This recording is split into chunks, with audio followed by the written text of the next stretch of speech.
আগামী জ্যৈষ্ঠ মাসের 4 তারিখ আমার বিয়ে। তো বন্ধু তোদেরকে বলছি মন দিয়ে শুন। তো কার্ড ছাপানোর জন্য কিছু টাকা শর্ট পড়েছে, তো কার্ড ছাপাতে পারবো না, তো স্ট্যাটাস দেখে নিবি, ঠিক আছে? তো তোরা মন দিয়ে শোন, নাম ডাকছি এক এক করে, সবার নাম আছে, ঠিক আছে? রেডি? আহমদ, খিচড়ি পিঠে ওর মা স্কুলে ওই ছুরা, কিরণ, Sahil,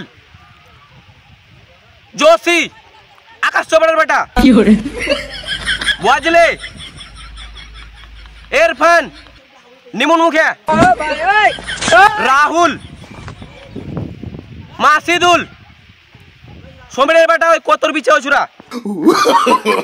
no no no no, लालचांद, आमान, हालिमेर बेटा पतला छुरा, चिंगाम छुरा, छयफुल, সাক্ষাতের পোতা না বেটা। তো তোদের কাছে একটাই নিবেদন, বিয়ের কার্ড ছাপাতে পারলাম না, তোরা বিয়েতে চলে আসবি, সবারই নাম আছে, আর পয়সা নিয়ে আসবি, তাহলে গেটে কাউকে ঢুকতে দেওয়া হবে না, এমনিতে গোস্তের দাম বেশি এখন।